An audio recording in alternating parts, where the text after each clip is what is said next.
நிர்மலஸ்படிகாகிருதியும் ஆதாரம் சர்வ வித்யாநாமயக்ரீவம் பாஸ்மகே. நேயர்கள் அனைவருக்கும் அஸ்ட்ரோ கேஎஸ் ஐயங்காரின் பணிவான நமஸ்காரங்கள். நேயர்கள் அனைவருக்கும் விஸ்வாவசு தமிழ் புத்தாண்டு நல்வாழ்த்துக்கள். எல்லாருக்கும் சௌக்கியமும் மங்களமும் உண்டாகட்டும். ஏப்ரல் 14, 2025 13, 4, 2026 வருடம் உண்டான காலகட்டத்தை தமிழ் வருஷ பரப்பு, தமிழ் வருடம் என்று சொல்கிறோம். அது தமிழ் மாதத்தின் மூலியமாக தமிழ் வருடம் விஸ்வாவசு வருஷம் பிறக்கிறது. இப்போது நம்மளுக்கு போன வருஷம்ன்றது பார்க்கும்போது குரோதி வருஷம்னு சொல்கிறது, இப்போ விஸ்வாவசு வருஷம். சரி, இந்த விஸ்வாவசு வருஷத்தில் என்னென்ன கிரகச்சாரங்கள், கிரக மாற்றங்கள் இருக்குது, இந்த வருஷம் பிறக்கும் பொழுது என்ன கிரக நிலைகள் இருக்குது, என்னென்ன கிரகங்கள் மாற்றங்கள் அமையிறது.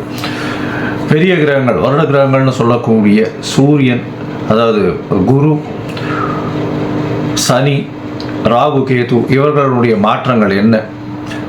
மாத கிரகங்கள்னு சொல்லக்கூடிய சூரியன், செவ்வாய், புதன், சுக்கிரன் இவா 4 பேரும் மாத கிரகங்கள்னு சொல்லக்கூடியது. சந்திரன் தினக்கோள், அதாவது 2.25 நாளைக்கு ஒரு ராசியிலிருந்து அடுத்த ராசிக்கு போகிறார். பொதுவாகவே பார்த்தீங்கன்னா இந்த வருடம் பிறக்கும் பொழுது தமிழ் வருடத்தின் ராஜா அப்படின்னு குறிப்பிடக்கூடியவர் பங்குனி மாதத்தின் அமாவாசை வரக்கூடிய நாளின் அடுத்த நாள், அதாவது இந்த தெலுங்கு வருடம் யுகாதி இருக்கு இல்லையா, யுகாதி வருஷம் பிறக்கிறது இல்லையா, யுகாதி தெலுங்கு வருடம் பிறக்கக்கூடிய நாளை, அந்த நாளின் ராஜா, அந்த நாளின் நாயகன் யாரோ, அதாவது கிரகம் எதுவோ அதுவே இந்த புது வருஷத்தின் ராஜாவாக எடுத்துக்கொள்ளப்படுறது. அதனால் இந்த வருஷம் பார்த்தீங்கன்னா சூரியன் ராஜாவாகவும், அவரே சேனாதிபதியாகவும், அவரே அர்க்காதிபதியாகவும் வரார். இதை தவிர பார்த்தீங்கன்னா அதாவது சந்திரன் மந்திரியாக இருக்கார். அது எப்படி சந்திரன் வரார் அப்படின்னா, இந்த வருஷம் விஸ்வாவசு வருஷம் பிறக்கிறது இந்த திங்கட்கிழமை, அதனால் சந்திரன். அதே மாதிரி பார்த்தீங்கன்னா ஆவணி மாதம் சேனாதிபதி எப்படி டிசைட் பண்ணுறது அப்படின்னா, சேனாதிபதினு சொல்லக்கூடியது ஆவணி மாதம் வரக்கூடிய முதல் நாள் சேனாதிபதியும், ஆடி மாதம் அப்படின்னு சொல்லக்கூடியது சஸ்யாதிபதி. இதெல்லாம் எதுக்கு முக்கியம் அப்படின்னா, சஸ்யாதிபதி அப்படின்னா இந்த விளைச்சல் எப்படி இருக்கும் அப்படின்னு சொல்லக்கூடியது. சேனாதிபதியை எதுக்கு சொல்கிறோம் அப்படின்னா, இந்த இராணுவங்கள், அதை தவிர தளவாடங்கள், அதை தவிர நம்முடைய பாதுகாப்பு, இதை ஆளக்கூடியவர் யார் அப்படின்னா சூரியனாக இருப்பார் இந்த வருஷம். அதனால் என்ன ஆகும் அப்படின்னா, இந்தியாவினுடைய பொதுவாகவே இது லா அண்ட் ஆர்டர் ரொம்ப ஸ்ட்ராங்காக இருக்கும், மிகவும் கடுமையான சட்டங்கள் பாயக்கூடிய காலகட்டமாக இருக்கும். ஏன்னா சூரியனே ராஜாவாக இருக்கார். அதை தவிர வரிகள் கொஞ்சம் அதிகமாக இருக்கும், விலைவாசி கொஞ்சம் அதிகமாக போகக்கூடிய வாய்ப்புகள் நிச்சயமாக உண்டு. இதை தவிர பார்த்தாலேனா இந்த செவ்வாய் உங்களுக்கு அதாவது இந்த வருஷம் தனாதிபதினு சொல்லக்கூடியவர் செவ்வாய். தனாதிபதி அதாவது தானியாதிபதினு சொல்லக்கூடியவர் செவ்வாய். தானியங்கள்லாம் விளைவிக்கிறதுக்கு செவ்வாய்ன்றதுனால நெருப்பின் மூலியமாக தானியங்கள் அதாவது லாஸ் ஆகக்கூடிய வாய்ப்புகள் மிகவும் அதிகமாகும். அதை தவிர தானியங்களுடைய ஸ்கேர்சிட்டி கொஞ்சம் அதிகமாக இருக்கும், அதாவது தானியங்கள் கிடைக்கிறதுல கம்மியாக இருக்கும். அதன் மூலியமாக விலைவாசிகள் ஏறக்கூடிய வாய்ப்புகள் மிகவும் அதிகம். தங்கம் விலை ஏறக்கூடிய வாய்ப்புகள் நிச்சயமாக உண்டு. தங்கம் அதிக உச்சம் தொடக்கூடிய வாய்ப்புகள் மிகவும் அதிகம் இந்த வருஷம் பார்த்தாலேயானால். இது ஏன்னா குரு பகவான் 3ஆம் இடத்துல போகிறார், அது அவருடைய வீட்டையே வேற 9ஆம் இடத்த பாக்கியஸ்தானத்தையும் பார்க்குறார். அதனால் தங்கத்தின் விலை அதிகமாக போகக்கூடிய வாய்ப்புகள் நிச்சயமாக இருக்கும். அது தவிர பார்த்தீங்கன்னா இந்த வருஷம் மழை கொஞ்சம் அதிகமாகவே இருக்கும். ஆனால் தேவையான அளவிற்கு மேல் பெய்யும், தேவையான இடத்தில் பெய்யாமல் போகும். தேவையான இடத்தில் பெய்யாமல் போகும்னா நகரங்களில் கொஞ்சம் அதிகமாக பெய்யக்கூடியதாக இருக்கும். இதன் மூலியமாக இந்த வெள்ளம் வர்றது, அந்த மாதிரியான பிரச்சனைகள் கொஞ்சம் அதிகமாகவே இருக்கும். அதனால் தண்ணீர் பற்றாக்குறை சற்று இருக்கக்கூடிய காலகட்டமாகவே அமையும். சரி, மொத்தத்தில் இந்த வருஷத்தில் பார்த்தீங்கன்னா சூரியனுடைய கட்டுப்பாட்டில் எல்லா விஷயங்களும் வர்றதுனால நாட்டை ஆளக்கூடியவர்களுக்கு நல்ல ஒரு ஏற்றமான காலகட்டமாக இருக்கும். இருந்தாலும் கடுமையான சட்டங்கள் கொஞ்சம் அதிகமாக வரக்கூடிய வாய்ப்புகள் நிச்சயமாக உண்டு. சனியும் ஆட்சியில் போயிருக்கார். இந்த வாட்டி கும்பத்திலேயே போய் ஆட்சியில் இருக்கிறது, மூலத்திரிகோண வீட்டில் இருக்கிறதுனால தொழிலாளர்களுக்கு மிகவும் கடினமான காலகட்டமாக இந்த வருஷம் அமைய போகிறது. பண பற்றாக்குறை கொஞ்சம் அதிகமாகவே இருக்கும். தொழிலாளர்கள் மத்தியில் பண வரத்து அதிகமாக இருக்காது. ஃப்ரீ ஃப்ளோ ஆஃப் மணி இருக்கிறதுக்கு வாய்ப்புகள் மிகவும் கம்மி. வியாபாரிகளுக்கு சற்று பின்னடைவு இருக்கும். ஏன்னா இந்த வருஷம் பிறக்கும் பொழுதே புதன் 12ஆம் இடத்துல நீச்சப்பட்டு போனார். விரயங்கள் வியாபாரிகளுக்கு கொஞ்சம் அதிகமாகவே இருக்கும். லாசஸ் கொஞ்சம் அதிகமாக இருக்கக்கூடிய வாய்ப்புகள் நிச்சயமாக உண்டு. இருந்தாலும் நீச்ச பங்கம் அடைகிறார், அதாவது க்ளோஸ், அதாவது இதை விட்டு வெளியில் போகிறதுனால நல்ல ஏற்றங்கள் கிடைக்கக்கூடிய காலகட்டமாகவும் அமையும். வியாபாரத்தின் மூலியமாக இந்த ஷேர் மார்க்கெட் இண்டிசஸ்லாம் பார்த்தீங்கன்னா, ஷேர் மார்க்கெட் இண்டிசஸ்லாம் உள்நாட்டு உற்பத்தி வெளியில் போய் அது ஒரு பெரிய ஏற்றத்தை கொடுக்கும். இம்போர்ட் எக்ஸ்போர்ட் பிஸ்னஸ் ஒரு பெரிய மாற்றம், பெரிய உச்சத்தை தொடக்கூடிய வாய்ப்புகள் நிச்சயமாக உண்டு. மொத்தத்தில் பார்த்தோம்னா இந்த வருஷம் பெரிய ஏற்றம் நல்லபடியாக இருக்கும். பெண்களுக்கு மிகவும் ஏற்றமான வருஷம். பெண்கள் நல்ல எல்லா இடத்துலையும் ஒரு ஐகானிக் ப்ரெசன்டேஷன் இருப்பாங்க. ஏன்னா சுக்கிரன் உச்சம் பெற்று போயிருக்கக்கூடிய காலகட்டத்தில் இந்த வருஷம் பிறகுறது அது ஒரு பெரிய ஏற்றம்.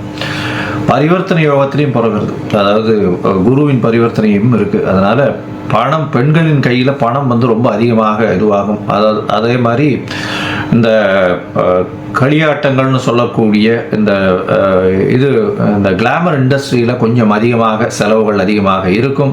ஃப்ளாஷி இண்டஸ்ட்ரியில் கொஞ்சம் அதிகமாக இருக்கும். அது தவிர போதை வஸ்துக்கள், அது தவிர இந்த மதுபானங்கள் இதெல்லாம் அதிகமான விலை ஏறக்கூடிய, அதிகமாக கன்சியூம் பண்ணக்கூடிய வாய்ப்புகள் மிகவும் அதிகமாக இருக்கும். சரி, இந்த வருஷத்தினுடைய மாற்றங்கள் என்னென்ன அப்படின்றத பார்ப்போம். இந்த வருஷம் பிறக்கும் பொழுது பார்த்தோம்னா சூரியன், அதாவது சித்திர மாதம் அப்படின்றதுனால சூரியன் உச்சம் பெற்று மேஷத்தில் மேஷ ராசியில் இருக்க.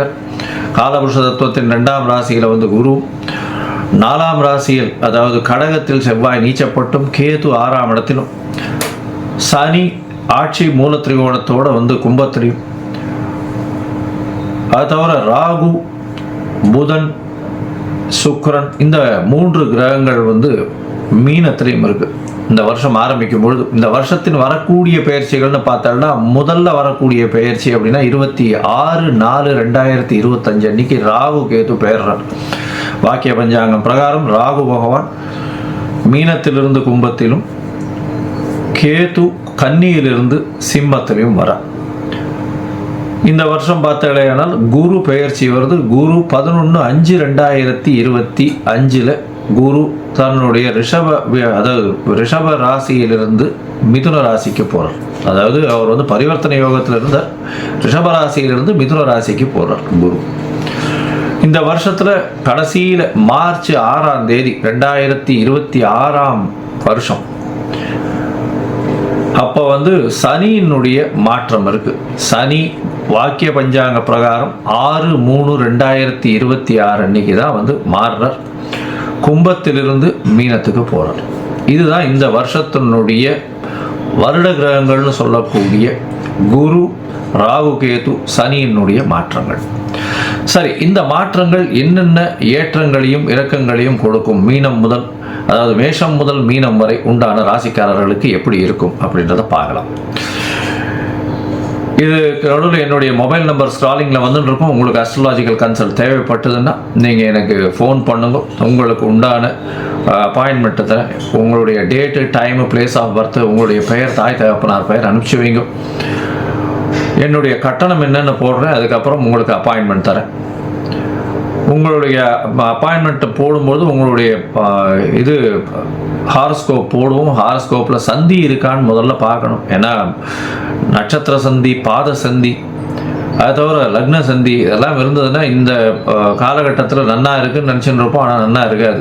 எதனாலன்றதே புரியாது. உங்களுக்கு துலா லக்னமாக இருக்கும், நல்ல தசை நடக்கிறதுன்னு நினச்சின்னு இருப்போம். ஆனால் நல்ல தசையாகவே இருக்காது உங்களுக்கு. ஏன்னா அது லக்ன சந்தியாக வந்திருக்கும். விசாகம் 3ஆம் பாதம் நினச்சின்னு இருப்பீங்க, விசாகம் 4ஆம் பாதம் ரிச்சிக லக்னமாக இருக்கும். அதனால் நிறைய பேருக்கு என்கிட்ட வர்றவாளுக்கு 40, 45 வயசு, 50 வயசுலாம் இருக்கிறவாள்லாம் அவள் நட்சத்திரமே தெரியாமல் அவள் மிருகசீரிஷம்னு சொல்லிட்டு இருப்பா. மிருகசீரிஷம் 2ஆம் பாதம்னா ரிஷபத்தில் வரும், 3ஆம் பாதம்னா மிதுனத்தில் வரும். அதனால் அந்த மாற்றத்திலேயே அவர்கள் யாருக்கு அர்ச்சனை பண்ணுறோம்னே தெரியாமல் பண்ணிட்டு இருப்பாள். அதனால் சந்தி முதல்ல தெரிஞ்சுட்டு எந்த நட்சத்திரம், என்ன பாதம், என்ன லக்னம், என்ன லக்னத்தின் பாதம் அப்படின்றத தெரிஞ்சுட்டு அவர்களுக்கு இப்பொழுது ஏற்ற தசையாக இந்த காலகட்டத்தில் நடக்கக்கூடிய தசாபுக்தி, அந்தரம், சூக்ஷ்மம், அதை தவிர கோல்சாரம் எப்படி இருக்குது அப்படின்றத வச்சு அவர்களுடைய பலன்கள் எப்படி இருக்கும் அப்படின்றதையும் சொல்கிறேன். சரி, இப்போ மேஷம் முதல் மீனம் வரை விஸ்வாசு வருஷம் 2025-26 ஏப்ரல் 14 முதல் 2025 ஏப்ரல் 13 வரை 2026 வரை உண்டான பலன்கள் ஒன்னொன்னா பார்க்கலாம். கடகம், புனர்பூசம், பூசம், ஆயில்யம் இந்த 3 நட்சத்திரம் 9 பாதங்களை கொண்ட ராசி. ராசியின் அதிபதினு சொல்லக்கூடியவர் அதிவேகமாக செல்லக்கூடிய சந்திர பகவான். இந்த வருஷம் விஸ்வாவசு வருஷம் ஆரம்பத்திலிருந்து பார்த்தலையானால் உங்களுக்கு நல்ல ஏற்றங்கள் கொடுக்கக்கூடிய காலகட்டமாக இருக்குது. ஏன்னா உங்களுடைய ராசிக்கு 11ஆம் இடத்துல குரு பகவான் இருக்கார். அதனால் நல்ல ஒரு ஏற்றம் இருக்கும், புதிய வேலை கிடைக்கும், திருமணத்து பாக்கியங்கள்லாம் உண்டு. இந்த குரு மாறுறதுக்கு முன்னாடி திருமண பாக்கியங்கள்லாம் நல்லபடியாக இருக்கக்கூடிய வாய்ப்புகள் நிச்சயமாக உண்டு. இந்த வருஷத்தில் பார்த்தலையானா உங்களுடைய ராசிக்கு 8ஆம் இடத்துல சனி பகவான் இருக்கார். 8ஆம் இடத்துல சனி பகவான் இருக்கிறது வந்து அந்த அளவு விசேஷம் இல்லை. உடல் நலத்தில் பின்னடைவு ஏற்படக்கூடிய வாய்ப்புகள் நிச்சயமாக உண்டு. தேவையற்ற பழக்க வழக்கங்கள் சற்று விலகி இருப்பது நல்லது. அதை தவிர வண்டி வாகனங்கள் ஓட்டும் போது ரொம்ப ஜாகிரதையாக இருக்கிறது ரொம்பவும் நல்லது. இந்த வருஷம் பார்த்தோம்னா உங்களுடைய ராசிக்கு அஷ்டமத்து சனி. இந்த வருஷ கடைசியில் தான் வந்து சனி பயிற்சி வருது. அதாவது அடுத்த வருஷம் மார்ச் மாதம் 6ஆம் தேதி 2026 மார்ச் 6 வருது. அதனால் இந்த வருஷத்தில் பார்த்தாலேயானால் முழுக்க வந்து விஸ்வாவசு வருஷத்தில் சனி பகவான் அவர் கும்பத்திலேயே ஆட்சி பெற்று மூலத்திரிகோண வீட்டில் இருக்கிறது உங்களுக்கு பின்னடைவை ஏற்படுத்தும். உடல் நலத்தில் இருந்தாலும் வேலையில் மாற்றங்கள் கிடைக்கும். திடீர் பண யோகங்கள் வரக்கூடிய வாய்ப்புகள்லாம் உண்டு, நிச்சயமாக இருக்கும். உங்களுடைய ராசிக்கு பார்த்தாலேயானால் குரு பகவான் ராசிக்கு 12ஆம் இடத்துக்கு போகிறார். 12ஆம் இடத்துக்கு போகும்போது பார்த்தாலேயானால் அதாவது வெளிநாடு போய் வரக்கூடிய வாய்ப்பு உண்டு. வெளிநாட்டில் இருக்கிறவங்களுக்கு பார்த்தாலேயானால் அவங்களுக்கு பர்மனன்ட் ரெசிடென்ஷிப் கிடைக்கக்கூடிய வாய்ப்புகள் நிச்சயமாக இருக்கும். ராசிக்கு 5ஆம் இடத்தை அதாவது 4ஆம் இடத்தை வந்து குரு பகவான் பார்க்குறார். 4, 6, 8 இந்த 3 இடத்தையும் வந்து குரு பார்க்குறார். இந்த காலகட்டத்தில் பார்த்தாலேயானால் படிக்கக்கூடிய குழந்தைகளுக்கு நல்ல ஒரு ஏற்றம் கிடைக்கக்கூடிய காலகட்டமாக அமையப்போகுது.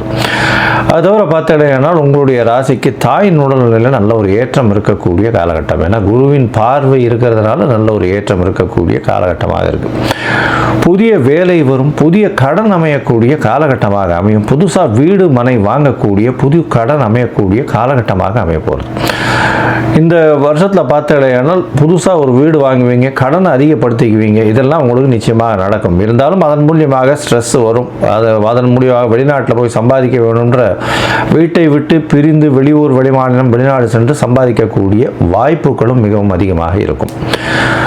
இந்த வருஷம் உங்களுடைய ராசிக்கு அதாவது வருஷம் பிறந்து ஒரு 15 நாள்லேயே பார்த்தோம்னா ராகு கேத்துனுடைய பயிற்சி வருது. ராகு வந்து உங்களுடைய ராசிக்கு 8ஆம் இடத்திலும் கேத்து உங்களுடைய ராசிக்கு 2ஆம் இடத்துலையும் வரும்.